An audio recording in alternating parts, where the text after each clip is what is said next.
दो साधु एक दिन जा रहे थे, तो उन्होंने देखा कि नदी में एक औरत डूब रही है। तो दोनों महात्मा टाइप के लोग थे, सिर वेर मुड़ा हुआ था, भगवे पहने हुए थे। उन्होंने कहा कि एक ने कहा कि भैया वो औरत डूब रही है नदी में, उसको बचाना है।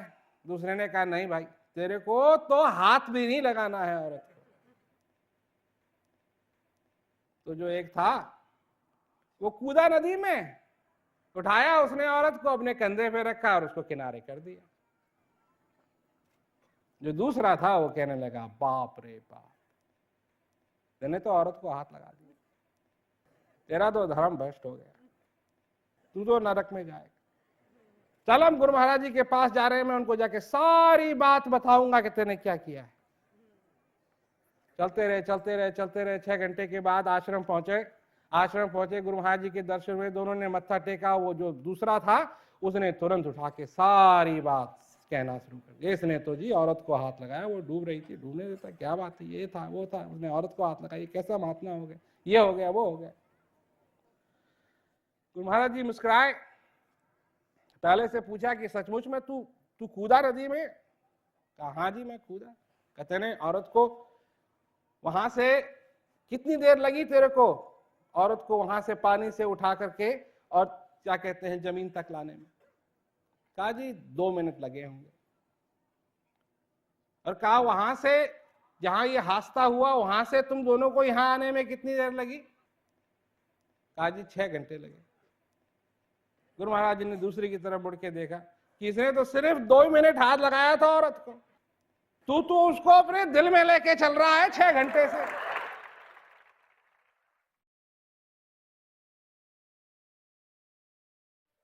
तो पापी कौन हुआ? जिसको इसको पापी कहता है, ये तू हुआ। इसने तो 2 मिनट में ही छोड़ दिया था, तेरे तो 6 घंटे तक नहीं छोड़ा और तू अब भी छोड़ने के लिए तैयार नहीं। तो किस चीज का अभ्यास करते हैं हम अपने जीवन? अज्ञानता का अभ्यास करते हैं। हर दिन जब हम उठते हैं तो हमारा ध्यान कहां जाता है? किस चीज के ऊपर जाता है? अपनी जिम्मेवारियों पे जाता है। और सबसे पहले किन चीजों पे जाता है? किन चीजों पे जाता है? उन चीजों पे जाता है जिनको हमने अभी नहीं किया। अगर खाना नहीं बनाया है, सवेरे सवेरे का ब्रेकफास्ट नहीं बनाया है, तो उसके ऊपर ध्यान जाता है। बच्चों को तैयार नहीं किया है तो बच्चों के ऊपर ध्यान जाता है। कुछ और करना है, ऑफिस जाना है, ऑफिस पे ध्यान जाता है। ये सारी चीजों पे ध्यान जाता है। भगवान कृष्ण कहते हैं कि अंत समय में जो मेरा ध्यान करते हुए अपना शरीर छोड़ेगा वो मेरे को प्राप्त होगा। क्यों? कि जिस चीज का अभ्यास तुम करोगे तुम उसी में माहिर हो जाओगे।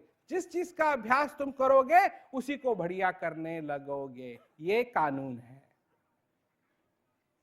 बच्चा है ना, बच्चा, अब वो रोने का अभ्यास ज्यादा करेगा तो बिना बात के रो जाएगा। शांति का अभ्यास करोगे तो तुम्हारे जीवन में शांति मिलेगी। करुणा का अभ्यास करोगे तुम्हारे जीवन में करुणा आएगी। दया का अभ्यास करोगे तुम्हारे जीवन में दया आएगी। तुम ज्ञान का अभ्यास करोगे तुम्हारे जीवन में ज्ञान आएगा। परंतु मनुष्य किस चीज का अभ्यास करता है? क्रोध का अभ्यास करता है। हर रोज क्रोध का अभ्यास करता है। आप बताइए कब आपने दया का अभ्यास किया और कब आपने क्रोध का अभ्यास किया? आपको अच्छे तरीके से मालूम है। क्या चीज याद आएगी आखिरी समय में? वो चीज आखिरी समय में याद आएगी जिसका सारे दिन ध्यान किया होगा।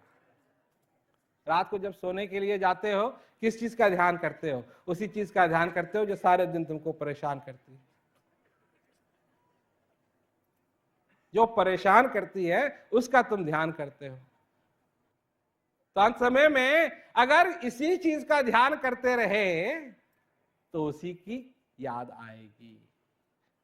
और अगर तुम सचमुच में जो तुम्हारे घट में स्थित ताकत है, सत्ता है, शक्ति है, अगर तुम उसको प्राप्त करना चाहते हो तो उसका तुमको ध्यान करना पड़ेगा। और वो क्या चीज है? सुनो, कबीरदास एक बहुत बढ़िया बात कहते हैं, माला फिरू न कर फिरू जिभ्या कहे न राम।